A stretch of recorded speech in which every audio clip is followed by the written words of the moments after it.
विद्यार्थियों, last video में हमने केसरी सिंह बारहट के बारे में देखा था, वो अधूरा रह गया था। अभी हम फिर से शुरू करते हैं कि केसरी सिंह बारहट का जन्म कहाँ हुआ था। देवपुरा शाहपुरा भीलवाड़ा गांव में हुआ और 21 नवंबर 1872 में हुआ।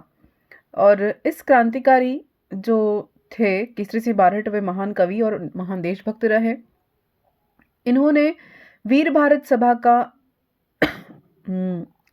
स्थापना की 1910 में, और यह एक गुप्त क्रांतिकारी संगठन था। और साधु प्यारेराम हत्याकांड में इन्हें 20 वर्ष की सजा हुई और इन्हें राजस्थान से दूर बिहार भेज दिया गया, हजारीबाग केंद्रीय जेल में भेज दिया गया। लेकिन सरकार के आदेश के पहले ही ये मुक्त भी कर दिए गए। इनका पूरा परिवार ही क्रांतिकारी गतिविधियों में संलग्न रहा। केसरी सिंह के पुत्र प्रताप सिंह बारहट, उनके अनुज जोरावर सिंह बारहट, जमाता ईश्वरदान, ये सभी वीर भारत समाज में सम्मिलित थे। प्रसिद्ध क्रांतिकारी रासबिहारी बोस ने भी कहा था कि ऐसे उदाहरण तो कई हैं जो अपने पुत्र का बलिदान करने के लिए या बलिदान करने के लिए रेडी हो जाते हैं, लेकिन अपने पुत्रों के साथ अपने जमाता को भी देश के लिए आगे करने का पहला उदाहरण मिलता है। ठीक, ये किसने कहा? रासबिहारी बोस ने कहा। किसके लिए कहा? केसरी सिंह बारहट के लिए कहा। राजनीति में वे इटली के राष्ट्रपिता मैजनी को अपना गुरु मानते थे। केसरी सिंह की कविताएं राष्ट्रीय भावना से ओतप्रोत थी। इनकी प्रमुख रचनाओं में चेतावनीरा, चुंगटिया, रूठी रानी, राज सिंह चरित्र, प्रताप चरित्र, कुसुमांजलि, दुर्गादास चरित, जसवंत सिंह चरित, ये सभी प्रसिद्ध हैं। ये सारी किसकी की रचनाएं हैं? केसरी सिंह बारहट की रचनाएं हैं। केसरी ने वीर सावरकर द्वारा लिखित मैजनी की जीवनी मराठी पुस्तक का हिंदी अनुवाद किया था। ठीक है, ये इंपॉर्टेंट है। फिर चेतावनीरा, चुंगटिया केसरी सिंह बारहट के 13 सोरठे सम्मिलित हैं, जो किस भाषा में है? डिंगल भाषा में। ये भी प्रश्न बनता है, ये सारे प्रीवियस ईयर क्वेश्चन ही हैं। ठीक है, उन्हीं को डिटेल किया है पीवाईक्यू को, क्योंकि जितने भी पीवाईक्यू अभी तक आ चुके हैं आरपीएससी में, जितनी भी एग्जाम में, सारी आरपीएससी की अब तक की मतलब पिछले 10 से 15 सालों के क्वेश्चन इसमें सम्मिलित हैं सारी एग्जाम में। तो ये कौन सी भाषा में है? डिंगल भाषा में। इसलिए इसका मतलब ये है कि कोई भी प्रश्न, कोई भी टॉपिक छूटना असंभव है। कोई भी प्रश्न, कोई भी टॉपिक छूटना असंभव है। सब कुछ यहाँ पर मैंने इंक्लूड करने की कोशिश की है। तो ये डिंगल भाषा से लिया में थे कौन? 13 सोरठे जो किस भाषा में थे? डिंगल भाषा में थे। ये मेवाड़ महाराणा फतेह सिंह को भेजे गए थे। क्यों भेजे गए थे? क्योंकि मेवाड़ महाराणा जो फतेह सिंह जो है वो अंग्रेज जो एडवर्ड सप्तम है उसके सम्मान में जाने वाले थे, उसके समारोह में जाने वाले थे। लेकिन इन्होंने क्या किया? चेतावनीरा चुंगटिया लिखा किसने? केसरी बारहट ने। किसके लिए? फतेह सिंह के लिए। तो उन्हें पढ़कर वो महाराणा के अंदर क्या हुआ? स्वाभिमान जागृत हो गया और वो कर्जन द्वारा एडवर्ड सप्तम के सम्मान में आयोजित जो होने, तो केसरी सिंह बारहट द्वारा लिखा गया चेतावनीरा चुंगटिया किसके लिए था? महाराणा फतेह सिंह के लिए था, जो 13 सोरठे सम्मिलित थे, और वो किस में थे? डिंगल भाषा में सम्मिलित थे, लिखे गए थे। अब ये कब हुआ था? जो दिल्ली का दरबार समारोह जो था, सम्मान समारोह एडवर्ड सप्तम के लिए, वो 1903 और 1911 दो बार दिया गया है सन। यहाँ पर दोनों में शामिल नहीं हुए थे। क्रांतिकारी जिसे महंत प्यारेलाल हत्याकांड में सजा मिली थी, कौन थे वे क्रांतिकारी जिन्हें महंत प्यारेलाल हत्याकांड में सजा मिली थी? वे थे केसरी सिंह बारहट। जोधपुर के ये एक धनी थे साधु प्यारेलाल। उनको योजना के अनुसार कोटा लाया गया। 25 जून 1912 को हीरालाल जालोरी ने, ये नाम याद रखना है, हीरालाल जालोरी ने, क्योंकि क्वेश्चन में हीरालाल की जगह कुछ भी नाम बदलकर, ये सरनेम ध्यान में रहता है ना, हमें थोड़ा यूनिक है तो ये बदल दिया जाता है। तो ऐसा प्रश्न भी आ चुका है, तो ध्यान रखना। हीरालाल जालोरी ने साधु की हत्या की। कब? 25 जून 1912 को। लेकिन धन नहीं मिला। इस कारण अब क्या हुआ? केसरी सिंह को, हीरालाल को, रामकरण, सोमदत्त लहरी, इन सभी को क्या कर लिया? गिरफ्तार कर लिया गया। और लक्ष्मी नारायण कायस्थ जो था, इसने क्या किया था? ये मुखबिर बन गए थे किसके? इनके, इस केस के, हत्याकांड के, तो इस कारण इन्हें सबको सजा मिली। और केसरी सिंह, इन लहरी को, सोमदत्त लहरी, रामकरण को, इन सबको तो 20 सालों की सजा हुई। और हीरालाल जालोरी को 7 वर्षों का कारावास दंड दिया गया। तो ये कौन सा केस था? यहाँ पर प्यारेलाल हत्याकांड में किसका नाम आता है? केसरी सिंह बारहट का नाम आता है, फिर हीरालाल जालोरी का नाम आता है, फिर रामकरण, फिर सोमदत्त लहरी, इन सभी का नाम आता है। नेक्स्ट देखते हैं। 23 दिसंबर 1912 को लॉर्ड हॉर्डिंग पर वर्धमान विद्यालय जयपुर के विद्यार्थी ने बम फेंका था। वह विद्यार्थी कौन था? वह थे जोरावर सिंह। ठीक, डिटेल देखते हैं। केसरी सिंह बारहट के छोटे भाई और प्रताप सिंह बारहट के चाचा जोरावर ने क्या किया? लॉर्ड हॉर्डिंग पर 23 दिसंबर 1912 को दिल्ली के चांदनी चौक पर गुजरते समय उन पर बम फेंका, जिस कारण वायसराय के कंधे पर घाव हो गया, उनका महावत मारा गया और और इन्होंने क्या किया? ये तो इस हत्याकांड के कारण पूरे जीवन भूमिगत होकर अमरदास वैरागी बनकर कौन घूमते रहे? जोरावर, जो कभी पकड़ में नहीं आए। तो ये क्यों पकड़ में नहीं आए जोरावर सिंह? क्योंकि वो पूरे जीवन भेष बदलकर, यानी अमरदास वैरागी का भेष बना के घूमते रहे और अपना अधिकांश समय मालवा और वागड़ क्षेत्र में व्यतीत किया और कभी पकड़ में नहीं आए। ठीक है, तो ये जेल से संबंधित क्वेश्चन आता है, तो जोरावर सिंह को किसी भी जेल में नहीं डाला गया था क्योंकि पकड़ में ही नहीं आए। फिर चिड़ावा का गांधी किसे कहते हैं? नेक्स्ट टॉपिक है, नेक्स्ट क्वेश्चन मतलब चिड़ावा का गांधी मास्टर प्यारेलाल गुप्ता। वो महंत प्यारेलाल हत्याकांड अलग है, ये अलग है। ठीक है, ये सीकर के हैं, ये स्वतंत्रता सेनानी है। सीकर शेखावटी क्षेत्र के अन्य जागीरदार भी किसानों पर अत्याचार करने लगे। उस समय 1922 में मास्टर प्यारेलाल ने क्या किया? चिड़ावा में अमर सेवा समिति की स्थापना की। तो ये ध्यान रखना, है क्वेश्चन आएगा। अमर सेवा समिति की स्थापना किसने की? मास्टर प्यारेलाल गुप्ता ने की। और ये प्रमुखतः उत्तर प्रदेश अलीगढ़ के रहने वाले थे। रहने वाले तो वहां के थे, लेकिन इन्होंने सीकर शेखावटी क्षेत्र में अमर सेवा समिति की 1922 में स्थापना की थी। ठीक है, चिड़ावा का गांधी कहते हैं इनको। अब नेक्स्ट है, महात्मा गांधी के पुत्र के उपनाम से कौन प्रसिद्ध है? जमनालाल बजाज। ये भी क्वेश्चन आता है। देखो, प्रश्न सारे वही होते हैं, कोई घुमा फिरा के पूछते हैं। प्रश्न सारे और टॉपिक सारे वही होते हैं। अभी जब क्वेश्चन पैटर्न बदल गया है तो बच्चों को थोड़ा डर रहता है, भय रहता है कि सब कुछ तो बदला, कुछ नहीं है, उस पैटर्न को बदल दिया है, टफ कर दिया है। चीज़ें सारी यही रहती हैं, बस एक लाइन या 1 वर्ड क्वेश्चन से हटाकर उसको 4 स्टेटमेंट दे देते हैं, या कालक्रम पूछ लेते हैं, सन पूछ लेते हैं, सीक्वेंस पूछ लेते हैं, है ना। तो इसीलिए थोड़ा टफ लगता है। बाकी जो इतिहास है वो उसमें तो क्या ही बदलेंगे, सारा पढ़ लेंगे अपन, है ना। इतिहास में तो कुछ बदलेगा ही नहीं, ज्योग्राफी में ही कुछ बदलेगा नहीं, सब कुछ वही है। बस रिपीट करना है, उसको बार बार रिवाइज करना है ना, रिवीजन करना है। रिवीजन इज की टू सक्सेस। चलिए, अब गांधी जी के 5वें पुत्र के रूप में कौन विख्यात थे? जमनालाल बजाज है। उनका जन्म कहाँ हुआ? काशी के बासग्राम में हुआ। कब हुआ? 4 नवंबर 1889 को हुआ। 1889 को हुआ। वे हरिजन उद्धार हेतु प्रयत्नशील रहे। तो हरिजन उद्धार में क्या क्या था, शामिल था? वर्धा के लक्ष्मी नारायण मंदिर में हरिजनों के प्रवेश पर निषेध थी, लेकिन हरिजनों का प्रवेश करवाया किसने? इन्होंने, जमनालाल बजाज ने सहयोग दिया, उसके लिए प्रयत्न किया कि इनको भी प्रवेश दिया जाए। तो इसीलिए हरिजन उद्धार से संबंधित रहे ये। फिर बजाज ने क्या किया? अंग्रेजों से प्राप्त राय बहादुर की उपाधि लौटा दी और लौटाकर अपने देश प्रेम परिचय का जो है उदाहरण दिया, देश प्रेम का परिचय दिया। फिर देखते हैं कौन एक भरतपुर राज्य के स्वतंत्रता आंदोलन के नेता थे। तो कौन थे? किशनलाल जोशी। तो किशनलाल जोशी के बारे में देखते हैं। भरतपुर में श्री किशनलाल जोशी के प्रयासों से जन जागृति आंदोलन फैला।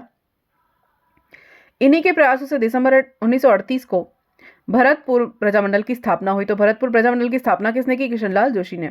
तो ये हमने प्रजामंडल पढ़ भी लिया है और अभी फिर देखेंगे, नेक्स्ट टॉपिक अपना वही आएगा। ठीक, इसके बाद तो रिवीजन भी हो जाएगा। तो 1930 के दशक में क्या हुआ था, भरतपुर में राजनीतिक जागृति का श्रेय इन्हीं को दिया जाता है। ठीक है, किसका नाम आता है, किशनलाल जोशी को आता है। फिर देखते हैं राजस्थान के राजनीतिक जागरण में अग्रणी रहे कौन रहे, जिन्होंने त्यागभूमि नामक समाचार पत्र का संपादन किया, तो वो कौन थे, हरिभाऊ उपाध्याय। तो ऐसे राजनीतिक जागरण में अग्रणी रहने वाले स्वतंत्रता सेनानी कौन थे, हरिभाऊ उपाध्याय, जिन्होंने क्या किया, त्यागभूमि नामक समाचार पत्र का संपादन किया। तो ये भी नाम आता है, त्यागभूमि समाचार पत्र से संबंधित हरिभाऊ उपाध्याय। देखते हैं डिटेल। हरिभाऊ उपाध्याय ने औदुंबर काशी से प्रकाशित नवजीवन, त्यागभूमि, इन दोनों समाचार पत्रों का संपादन किया। त्यागभूमि का प्रकाशन कब हुआ, 1927 में विजयादशमी को शुरू किया गया। ठीक, ये ध्यान रखना है। इसका प्रत्येक अंक 64 पृष्ठों का होता था, जिसमें 16 पृष्ठ नारी जागरण हेतु आरक्षित थे। इन्होंने महिला शिक्षा सदन, सस्ता साहित्य मंडल 1925 और 1927 में हटुंडी अजमेर में, 1945 में गांधी आश्रम नामक संस्थाओं की स्थापना की। तो इम्पॉर्टेंट है, क्यों है, क्योंकि यहाँ पर ये दिया हुआ है। त्यागभूमि में क्या था, विजयादशमी को इसका शुरुआत की, प्रारंभ किया, उद्घाटन किया। प्रत्येक अंक कितने पृष्ठों का होता था, 64 प्रश्नों का। उसमें से महिलाओं के लिए कितने आरक्षित थे, 16 पृष्ठ आरक्षित थे। ठीक है, तो ये इंपॉर्टेंट है। इन्होंने महिला शिक्षा सदन, सस्ता साहित्य मंडल हटुंडी में और 1945 में गांधी आश्रम नामक संस्थाओं की स्थापना की। तो ये ध्यान रखना है। ठीक, नेक्स्ट देखते हैं। अब है वीर भारत सभा। तो वीर भारत सभा के साथ कौन संबंधित है, समाज की स्थापना, वीर भारत समाज की स्थापना जो विजय सिंह पथिक का नाम वास्तविक था भूप सिंह गुर्जर। जन्म कहाँ हुआ, उत्तर प्रदेश में बुलंदशहर में हुआ। राजस्थान के बिजलिया किसान आंदोलन में सबसे महत्वपूर्ण नाम इनका ही आता है। विशेष रूप से सक्रिय थे ये, और ये किसान आंदोलन के जनक माने जाते हैं। ठीक, विजय सिंह पथिक तो हम प्रजामंडल में पढ़े भी थे, है ना। जनवरी 1915 में पथिक रास बिहारी बोस के आदेश पर राजस्थान आ गए, क्योंकि ब्रिटिश खुफिया पुलिस को उनकी तलाश थी। राजस्थान में सुरक्षा के लिए भटकने के बाद पथिक कहाँ गए, चित्तौड़ में गए, ओचड़ी के पास ठाकुर गोपाल सिंह खरवा के पास आ गए। ठीक है, गोपाल सिंह खरवा का भी नाम आ गया। देखो, यही पथिक का बिजोरिया के किसान नेताओं के साथ संपर्क हुआ। तो कब मिले, 1915 के बाद ये मिले। फिर उन्होंने अपनी दाढ़ी बढ़ा ली, अपना नाम बदल दिया। बिजोलिया आकर उन्होंने विद्या प्रचारिणी सभा की स्थापना की। इन्होंने शस्त्र संग्रह और क्रांतिकारियों के सहयोग के लिए वीर भारत समाज की स्थापना की। फिर 1917 में उपरमाल पंच बोर्ड की स्थापना की और क्रांति का सूत्रपात किया। इन्होंने 1921 में अजमेर में जागरण हेतु राजस्थान सेवा संघ की स्थापना की। अजमेर के नवीन राजस्थान, वर्धा के राजस्थान केसरी नामक समाचार पत्र के प्रकाशन में उल्लेखनीय कार्य इनका ही रहा है। इन्होंने कानपुर से प्रकाशित होने वाले समाचार पत्र प्रताप के माध्यम से बिजोलिया किसान आंदोलन को समूचे राजस्थान में चर्चा का विषय बना दिया। इन्होंने व्हाट आर इंडियन स्टेट नामक पुस्तक की रचना की। तो ये पुस्तक किसने लिखी, what are Indian state, Vijay Singh Pathik ने की। ठीक है, ये डिटेल हो गई। अब फिर से देख सकते हैं। फिर देखते हैं अखंड भारत समाचार पत्र का प्रकाशन किसने किया, जय नारायण व्यास ने किया। जय नारायण व्यास ये थे लोकनायक या शेर राजस्थान के रूप में विख्यात थे। ठीक है, लोकनायक उपनाम है, शेर राजस्थान भी इनका उपनाम है। जय नारायण व्यास का जन्म 1899 में जोधपुर में हुआ। ये राजस्थान के प्रथम व्यक्ति थे जिन्होंने सामंतशाही के खिलाफ आवाज उठाई और रियासतों में उत्तरदायी शासन की स्थापना की मांग की। किसने, जय नारायण व्यास ने। ठीक, आगे देखते हैं। इन्होंने, किसने, जय नारायण व्यास ने तरुण राजस्थान 1927 ब्यावर में, अखंड भारत 1938 बंबई से प्रकाशित किया। अग्निबाण 1932 ब्यावर में, राजस्थानी पत्र, ये अग्निबाण राजस्थानी पत्र था, और पीप अंग्रेजी में प्रकाशित किया। मारवाड़ की अवस्था और पोपाबाई की पुल आदि का प्रकाशन और संपादन किया किसने, जय नारायण व्यास ने। इंपॉर्टेंट है, ये पूछते हैं। तरुण राजस्थान ब्यावर से, अखंड भारत 1938 बंबई से, अग्निबाण ब्यावर राजस्थानी पत्र और पीप अंग्रेजी में, और मारवाड़ की अवस्था और पपाबाई की पोल सबका संपादन किया। फिर 10 मई 1931 को जोधपुर में जय नारायण व्यास के निवास पर मारवाड़ यूथ लीग की स्थापना की गई। कब? 10 मई 1931 को। 1932 में व्यास जी ने बालिकाओं के लिए जय कन्या विद्यालय की स्थापना की, तो ये भी इंपॉर्टेंट है। 1932 में जय कन्या विद्यालय जय नारायण व्यास ने किया। सुभाष चंद्र बोस द्वारा मारवाड़ लोक परिषद का कार्यभार जय नारायण व्यास को ही सौंपा गया 1938 में। ठीक है, मारवाड़ लोक परिषद का जो कार्यभार किसको सौंपा गया? जय नारायण व्यास को सौंपा गया। किसके द्वारा? सुभाष चंद्र बोस के द्वारा। 1939 में गठित अखिल भारतीय देशी राज्य लोक परिषद का महामंत्री किसको बनाया गया? जय नारायण व्यास को बनाया गया। इन्होंने राजस्थान के मुख्यमंत्री का पद भी संभाला। कब? 1951 से लेकर 1954 तक। ठीक है, जय नारायण व्यास राजस्थान के मुख्यमंत्री भी रहे 51 से 54 तक। नेक्स्ट देखते हैं, बीकानेर षड्यंत्र मुकदमा से संबंधित कौन है? ये प्रश्न इंपॉर्टेंट है, सभी इंपॉर्टेंट ही हैं, जो इंपॉर्टेंट है वही बता रही हूँ मैं।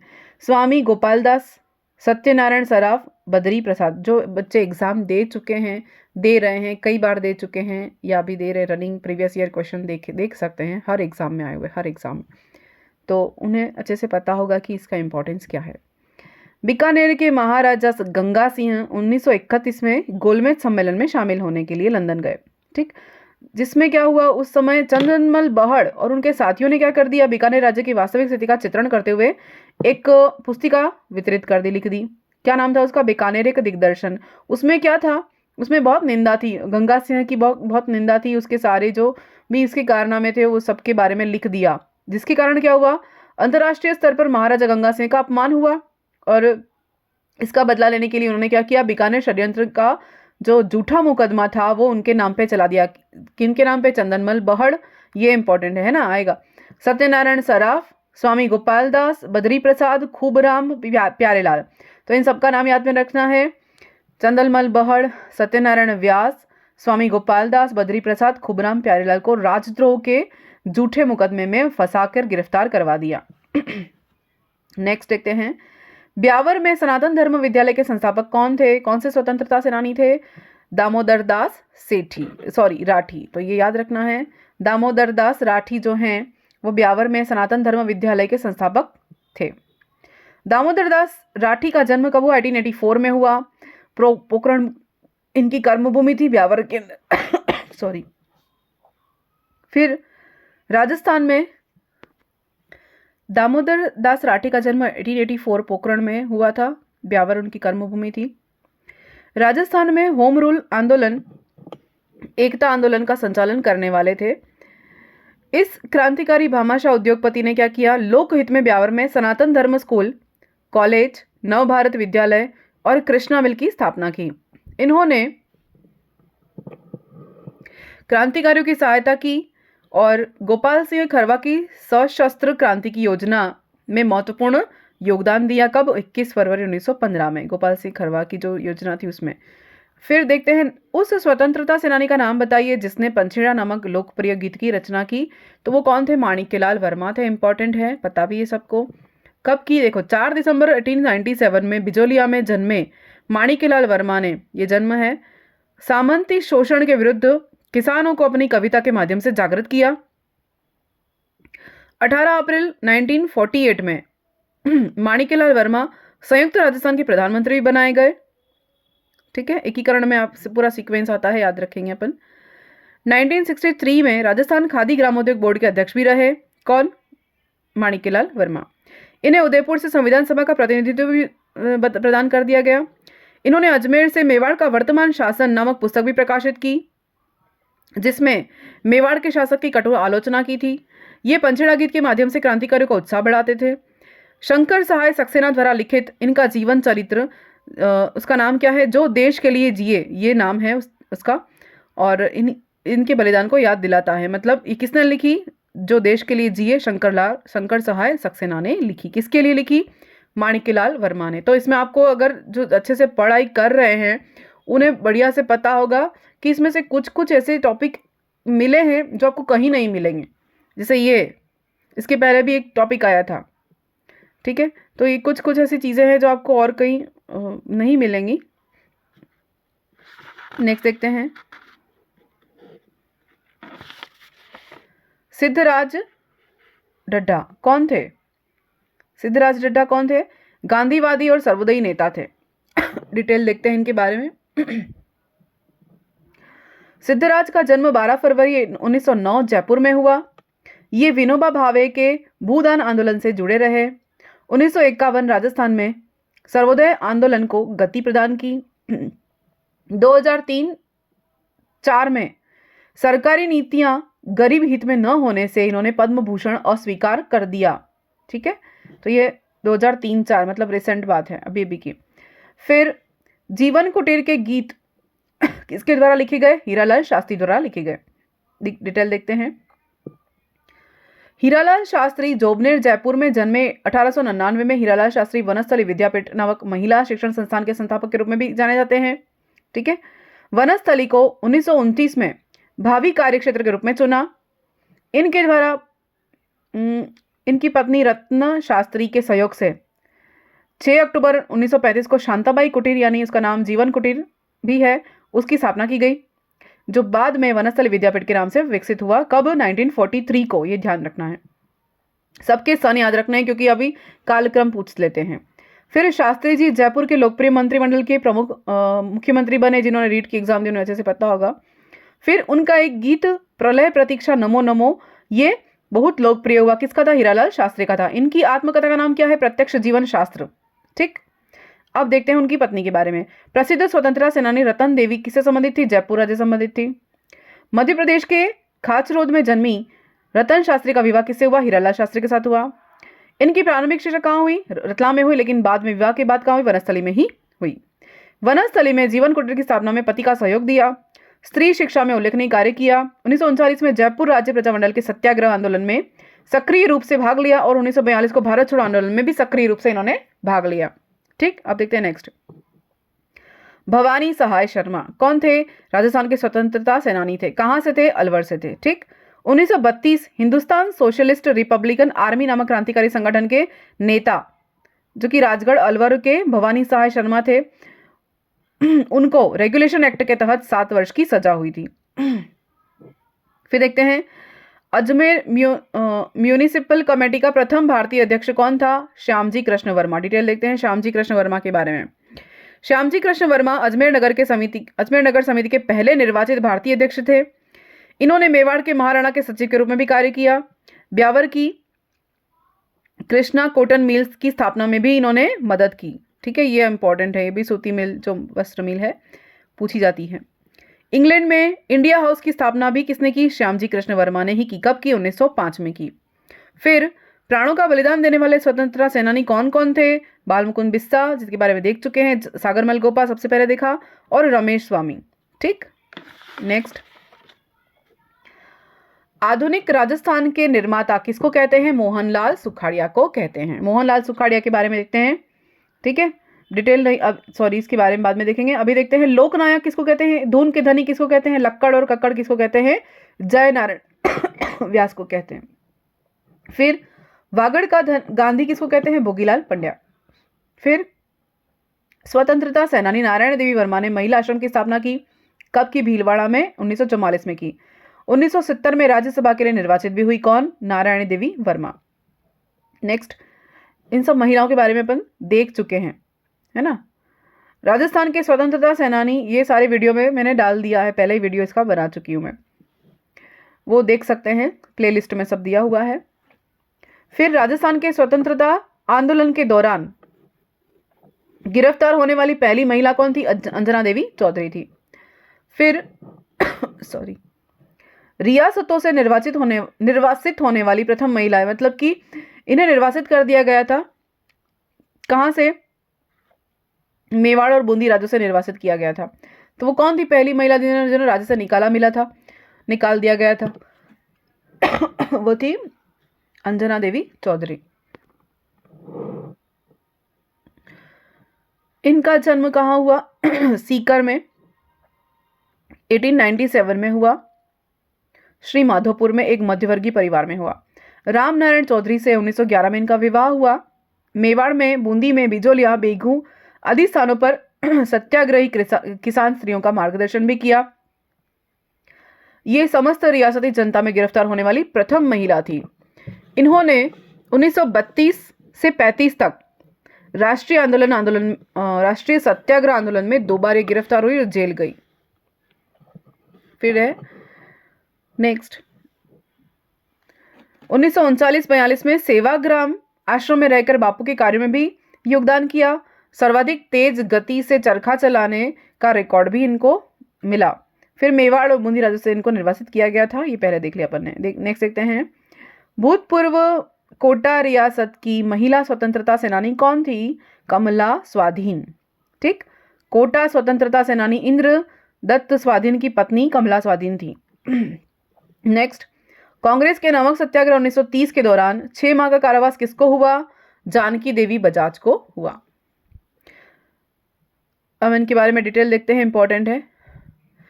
सेठ जमनालाल बजाज की पत्नी जानकी देवी बजाज ने महिला जागरण और सामाजिक कुरीतियों के खिलाफ आवाज उठाई थी। विनोबा भावे के सानिध्य में गौ सेवा में भी काम किया इन्होंने। 1933 में कलकत्ता में अखिल भारतीय मारवाड़ी महिला सम्मेलन की अध्यक्षता भी की, ये भी ध्यान रखना है। ये जयपुर प्रजामंडल के 1944 के अधिवेशन में भी चुनी गई, ये भी इंपॉर्टेंट है। छठा अधिवेशन जो हुआ था उसमें। फिर 1956 में भारत सरकार द्वारा पद्म विभूषण से भी अलंकृत किया गया। राजस्थान महिला परिषद स्थापना भी की किसने की? ये नेक्स्ट है। राजस्थान महिला परिषद की स्थापना किसने की? शांता त्रिवेदी ने की, उदयपुर में 1947 में। नगेंद्र बाला 1960 देश के कोटा की जिला प्रमुख बनने वाली पहली महिला कौन है? नगेंद्र बाला। ये 2 बार विधायक भी रही हैं। कब 1962 से लेकर 1967 तक, फिर 72 से लेकर 77 तक। ठीक है, नेक्स्ट है दामोदर व्यास लोह पुरुष भी कहे जाते हैं। इन्होंने 1967 में गायत्री देवी को 15,000 वोटों से हराया था। किसमें? विधानसभा चुनाव में। ठीक, नेक्स्ट देखते हैं।